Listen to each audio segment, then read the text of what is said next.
चलिए हम लोग इवोल्यूशन का डिस्कशन कर लेते हैं।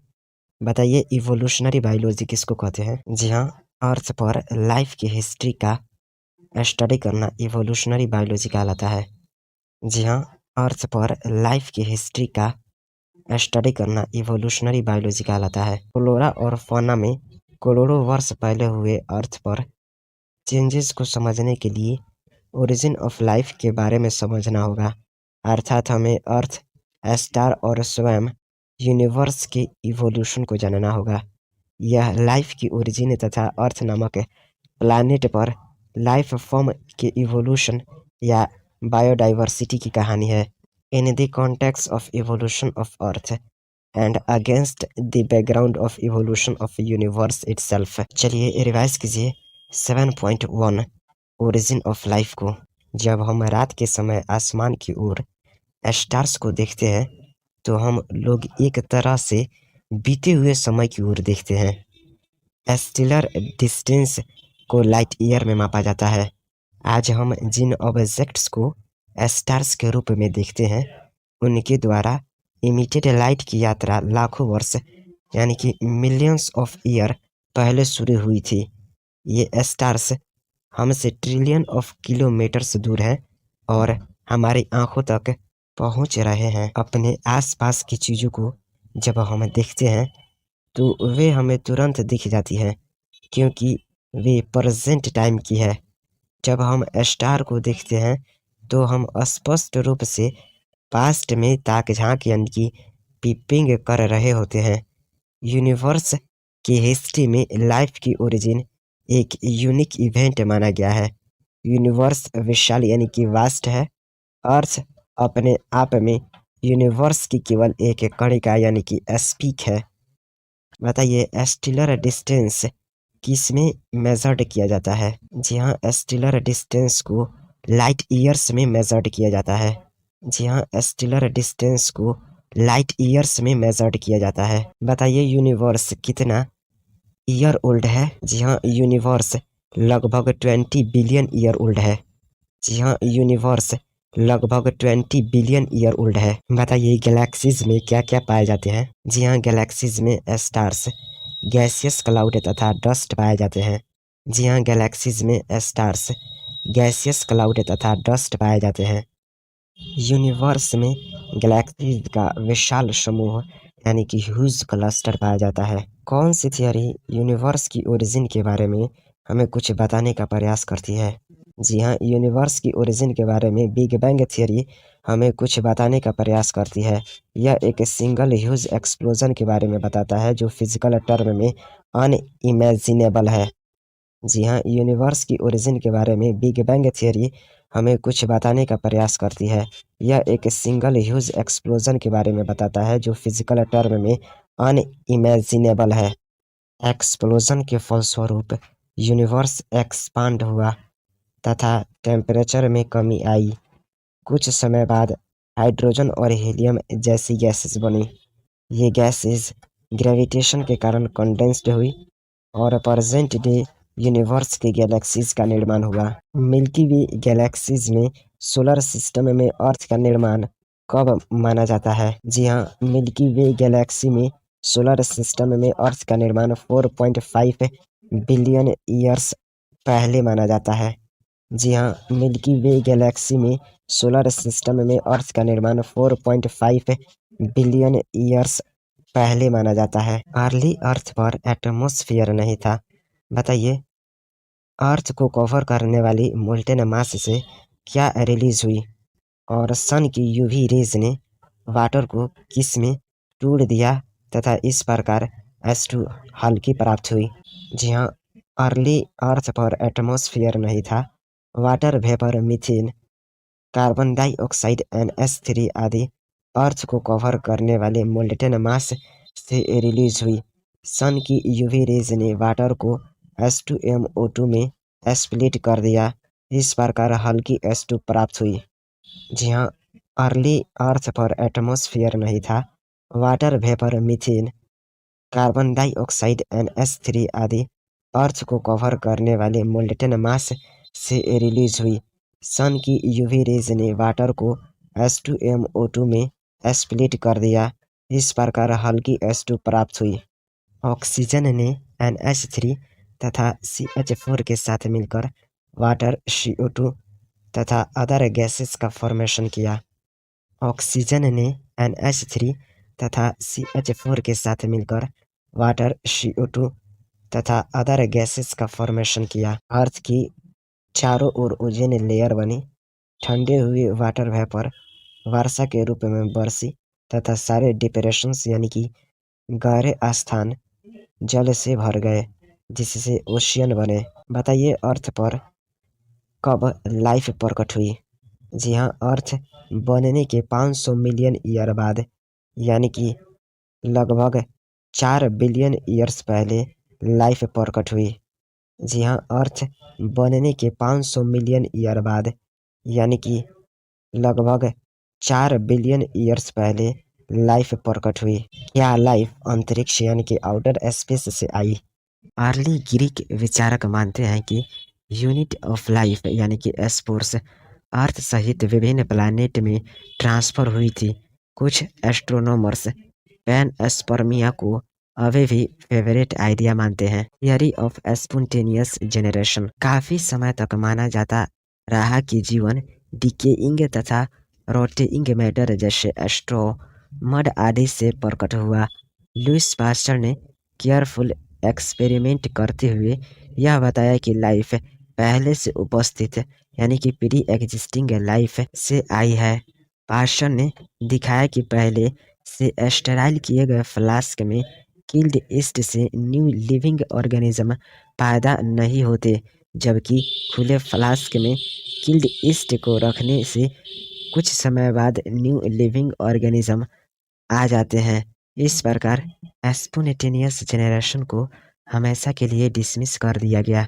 हालांकि इन बातों से यह पता नहीं चलता कि अर्थ पर जीवन सबसे पहले कब आया। बताइए किसने बताया था कि लाइफ सबसे पहले प्री एग्जिस्टिंग लाइफ से आई है? जी हाँ, लुइस पास्चर ने केयरफुल एक्सपेरिमेंट करते हुए यह बताया कि लाइफ पहले से उपस्थित यानी कि प्री एग्जिस्टिंग लाइफ से आई है।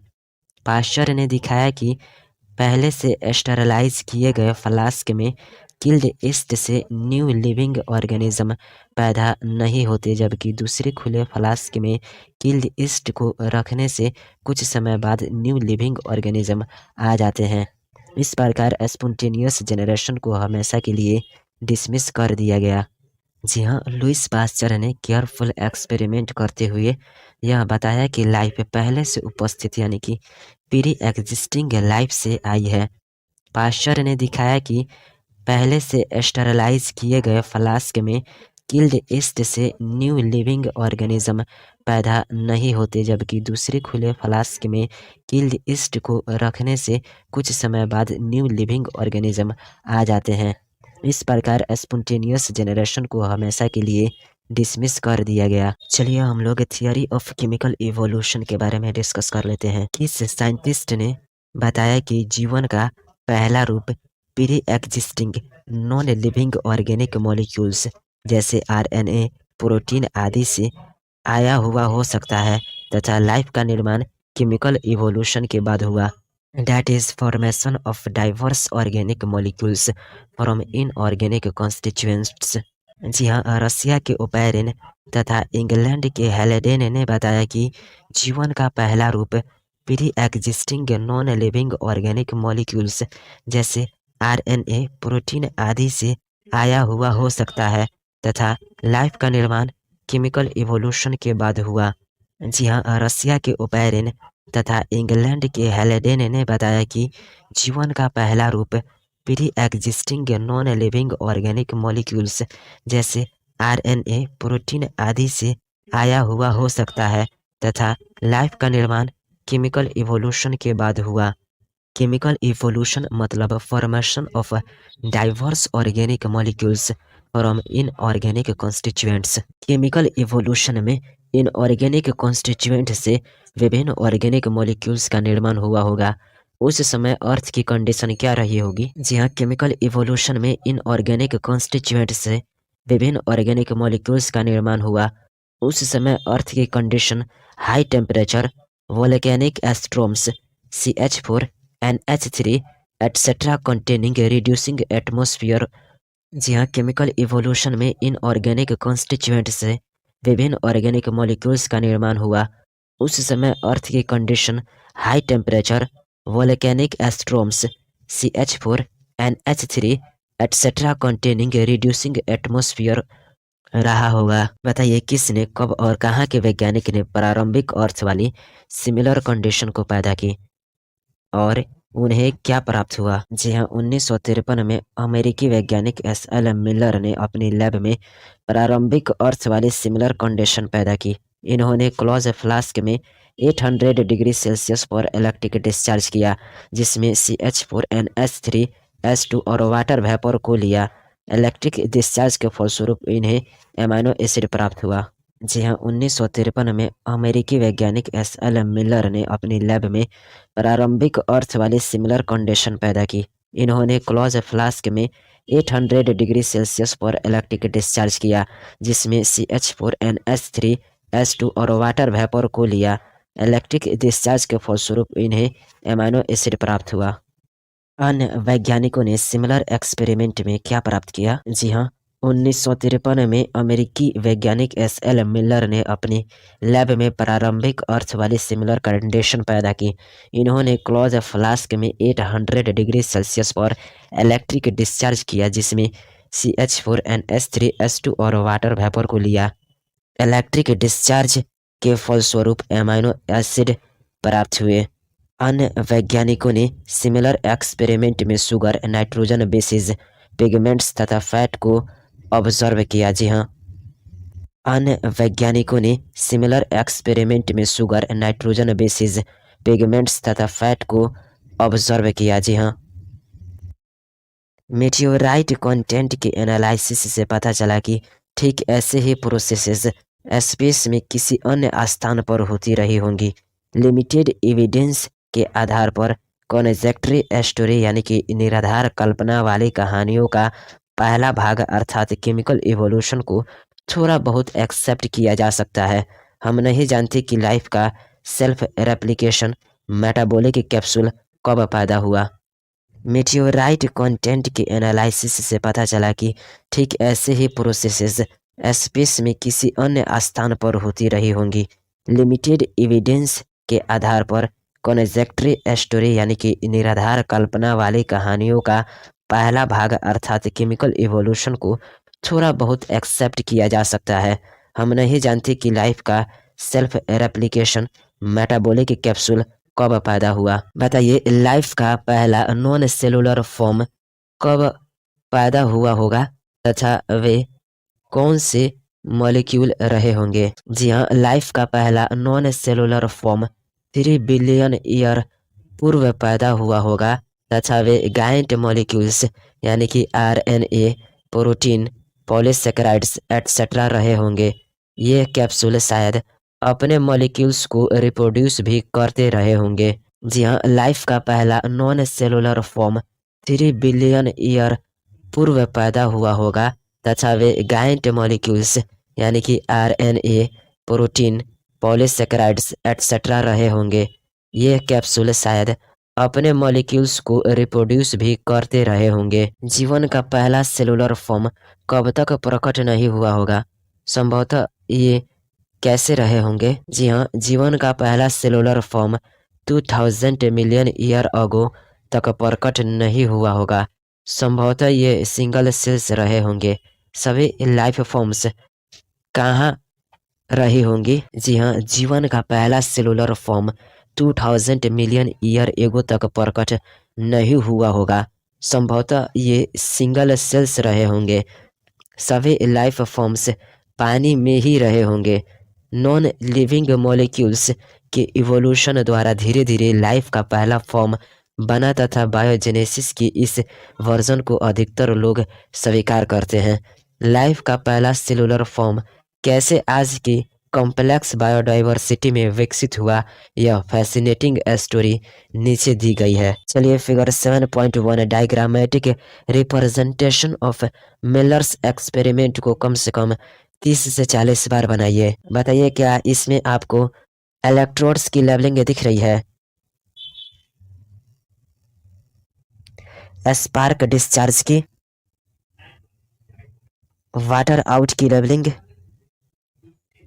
कंडेंसर की लेवलिंग, वाटर इन की लेवलिंग, वाटर ड्रॉपलेट्स की labelling, water containing organic compounds की labelling, liquid water in trap की लेवलिंग,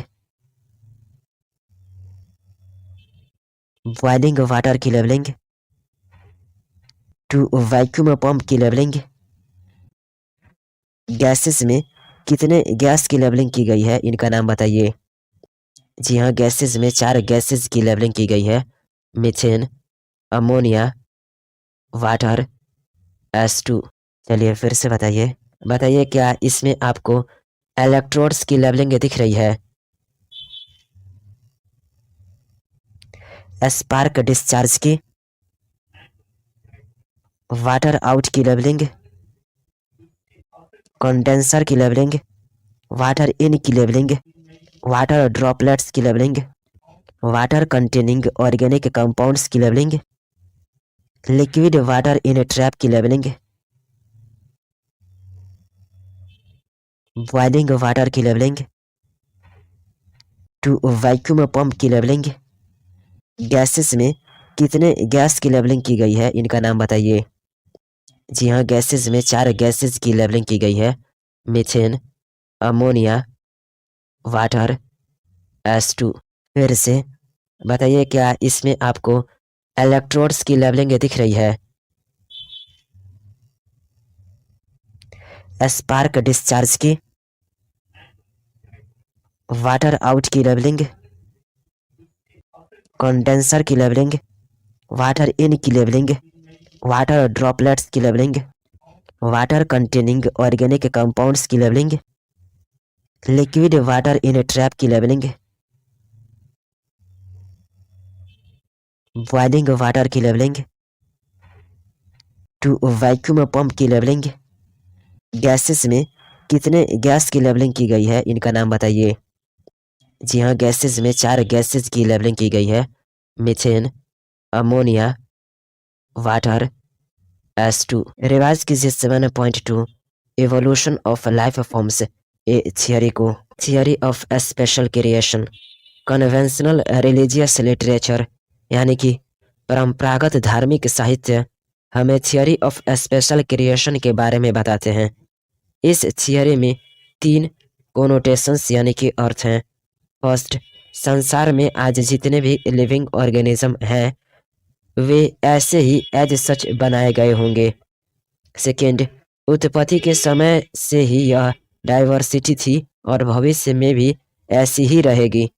थर्ड, अर्थ केवल 4000 वर्ष पुराना है। Are you agree with this? जी हाँ। Theory of special creation. Conventional religious literature यानी कि परंपरागत धार्मिक साहित्य हमें थियरी ऑफ स्पेशल क्रिएशन के बारे में बताते हैं। इस थियरी में 3 कोनोटेशंस यानी कि अर्थ हैं। फर्स्ट, संसार में आज जितने भी लिविंग ऑर्गेनिज्म हैं वे ऐसे ही एज सच बनाए गए होंगे। सेकेंड, उत्पत्ति के समय से ही यह डाइवर्सिटी थी और भविष्य में भी ऐसी ही रहेगी। थर्ड, अर्थ केवल 4000 वर्ष पुराना है। इन सभी विचारों की 19वीं सेंचुरी के समय में स्ट्रांगली चैलेंज किया गया। बताइए किसने विश्व भ्रमण के ऑब्जर्व करके निष्कर्ष निकाला कि पृथ्वी पर उपस्थित लिविंग फॉर्म आपस में समानताएं रखते हैं और उन लाइफ फॉर्म से भी समानता रखते हैं जो करोड़ों वर्ष पहले उपस्थित थी जबकि अब नहीं है। जी हाँ, चार्ल्स डार्विन ने HMS विगल यानी कि शेल शिप पर विश्व भ्रमण के समय ऑब्जर्व करके निष्कर्ष निकाला कि पृथ्वी पर उपस्थित लिविंग फॉर्म आपस में समानताएं रखते हैं और उन लाइफ फॉर्म से भी समानता रखते हैं जो करोड़ों वर्ष पहले उपस्थित थी जबकि अब नहीं है। जी हाँ, चार्ल्स डार्विन ने HMS विगल यानी कि शेल शिप पर विश्व भ्रमण के समय ऑब्जर्व करके निष्कर्ष निकाला कि पृथ्वी पर उपस्थित लिविंग फॉर्म आपस में समानताएं रखते हैं और उन लाइफ फॉर्म से भी समानता रखते हैं जो करोड़ों वर्ष पहले उपस्थित थी, जबकि अब नहीं है। पृथ्वी पर विभिन्न लाइफ फॉर्म समय के साथ नष्ट यानी कि एक्सटिंक्ट होते गए और अर्थ हिस्ट्री के विभिन्न पीरियड में न्यू फॉर्म्स पैदा होते गए। यहाँ पर लाइफ फॉर्म का ग्रेजुअल इवोल्यूशन होता रहा। प्रत्येक पॉपुलेशन की कैरेक्टरिस्टिक में वैरायटीज आती रही। उन कैरेक्टरिस्टिक में इन्हें नेचुरल कंडीशन यानी कि क्लाइमेट, फूड, फिजिकल फैक्टर आदि में रह सकने की सहायता दी तथा दूसरे की अपेक्षा अधिक रिप्रोडक्टिव स्ट्रॉन्ग बनाया। डार्विन ने इंडिविजुअल या पॉपुलेशन के फिटनेस का जिक्र किया तथा इसके अनुसार ये केवल रिप्रोडक्टिव फिटनेस है। जो इन्वायरमेंट से बेटर फिट थे उनसे दूसरे की तुलना में अधिक संतानें उत्पन्न हुई। ये ज़्यादा सर्वाइव करेंगे तथा नेचर द्वारा सेलेक्ट करे जाएंगे। डार्विन ने इसे नेचुरल सिलेक्शन कहा तथा इसे इवोल्यूशन के मैकेनिज्म के रूप में लागू किया। बताइए, क्या डार्विन के अनुसार पृथ्वी पर विभिन्न लाइफ फॉर्म्स समय के साथ नष्ट यानी कि एक्सटिंक्ट होते गए और अर्थ हिस्ट्री में विभिन्न पीरियड में न्यू फॉर्म्स पैदा होते गए। यहाँ पर लाइफ फॉर्म का ग्रेजुअल क्या इवोल्यूशन होता रहा? क्या प्रत्येक पॉपुलेशन की कैरेक्टरिस्टिक में वेरिएशन आती रही? इन कैरेक्टरिस्टिक में इन्हें नेचुरल कंडीशन जैसे क्लाइमेट, फूड, फिजिकल फैक्टर आदि में रह सकने में सहायता दी तथा दूसरे की अपेक्षा अधिक रिप्रोडक्टिव स्ट्रॉन्ग बनाया। डार्विन के अनुसार रिप्रोडक्टिव स्ट्रॉन्ग होने का क्या मतलब है? जी हाँ, चार्ल्स डार्विन ने HMS वीगल यानी कि शेल शिप पर चार्ल्स डार्विन ने HMS वीगल, ध्यान से सुनिए, HMS वीगल यानी कि शेल शिप पर विश्व भ्रमण के समय ऑब्जर्व करके निष्कर्ष निकाला कि पृथ्वी पर उपस्थित लिविंग फॉर्म आपस में समानताएं रखते हैं और उन लाइफ फॉर्म से भी समानता रखते हैं जो करोड़ों वर्ष पहले उपस्थित थी, जबकि अब नहीं है। पृथ्वी पर विभिन्न लाइफ फॉर्म्स समय के साथ साथ नष्ट यानी कि एक्सटिंक्ट होते गए और अर्थ हिस्ट्री के विभिन्न पीरियड में न्यू फॉर्म्स पैदा होते गए। यहाँ पर लाइफ फॉर्म का ग्रेजुअल इवोल्यूशन होता रहा। प्रत्येक पॉपुलेशन की कैरेक्टरिस्टिक्स में वेरिएशन आती रही। इन कैरेक्टरिस्टिक्स ने इन्हें नेचुरल कंडीशंस जैसे कि क्लाइमेट, फूड, फिजिकल फैक्टर आदि में रह सकने में सहायता दी तथा दूसरे की अपेक्षा अधिक रिप्रोडक्टिव स्ट्रॉन्ग बनाया। डार्विन ने इंडिविजुअल या पॉपुलेशन के फिटनेस का जिक्र किया तथा इनके अनुसार ये केवल रिप्रोडक्टिव फिटनेस है। रिप्रोडक्टिव फिटनेस डार्विन का नेचुरल सिलेक्शन क्या है? जी हाँ, डार्विन के अनुसार जो इन्वायरमेंट से बेटर फिट थे उनसे दूसरे की तुलना में अधिक संतानें उत्पन्न हुई। इस प्रकार ये ज़्यादा सर्वाइव करेंगे तथा नेचर द्वारा सेलेक्ट करे जाएंगे। डार्विन ने इसे नेचुरल सिलेक्शन कहा था तथा ये इवोल्यूशन के मैकेनिज्म के रूप में लागू किया था। जी हाँ, डार्विन के अनुसार जो इन्वायरमेंट से बेटर फिट थे उनसे दूसरे की तुलना में अधिक संतानें उत्पन्न हुई। इस प्रकार ये ज़्यादा सर्वाइव करेंगे तथा नेचर द्वारा सेलेक्ट करे जाएंगे। डार्विन ने इसे नेचुरल सिलेक्शन कहा था तथा ये इवोल्यूशन के मैकेनिज्म के रूप में लागू किया था। दो ऐसे आदमी का नाम बताइए जिन्होंने भी डार्विन के जैसे हिस्से में कंक्लूजन निकाले। जी हाँ, अल्फ्रेड वेलेस एक नेचुरलिस्ट थे। इन्होंने मालाय आर्चिपिलेगो पर काम किया। डार्विन के समय इन्होंने भी सेम कंक्लूजन निकाले। समय बीतने के साथ स्पष्ट रूप से नए प्रकार के ऑर्गेनिज्म पहचान में आ गए। सभी उपस्थित लिविंग फॉर्म सिमिलैरिटीज शेयर करते हैं तथा कॉमन एंसेस्टर शेयर करते हैं। हालांकि ये एंसेस्टर यानी कि पूर्वज पृथ्वी के इतिहास के विभिन्न समय यानी कि इपोक, पीरियड एंड एराज में पाए जाते थे। अर्थ की जियोलॉजिकल हिस्ट्री अर्थ की बायोलॉजिकल हिस्ट्री के साथ निकटता से जुड़ी यानी कि क्लोजली कोरिलेट्स है। जी हाँ, अल्फ्रेड वेलेस एक नेचुरलिस्ट थे। इन्होंने मालाय आर्चिपिलेगो पर काम किया। डार्विन के समय इन्होंने भी सेम कंक्लूजन निकाले। समय बीतने के साथ स्पष्ट रूप से नए प्रकार के ऑर्गेनिज्म पहचान में आ गए। सभी उपस्थित लिविंग फॉर्म सिमिलैरिटीज शेयर करते हैं तथा कॉमन एंसेस्टर शेयर करते हैं। हालांकि ये एंसेस्टर यानी कि पूर्वज पृथ्वी के इतिहास के विभिन्न समय यानी कि इपोक, पीरियड एंड एराज में पाए जाते थे। अर्थ की जियोलॉजिकल हिस्ट्री अर्थ की बायोलॉजिकल हिस्ट्री के साथ निकटता से जुड़ी यानी कि क्लोजली कोरिलेट्स है। बताइए क्या सभी उपस्थित लिविंग फॉर्म सिमिलैरिटीज शेयर करते हैं तथा कॉमन एनेसेस्टर शेयर करते हैं।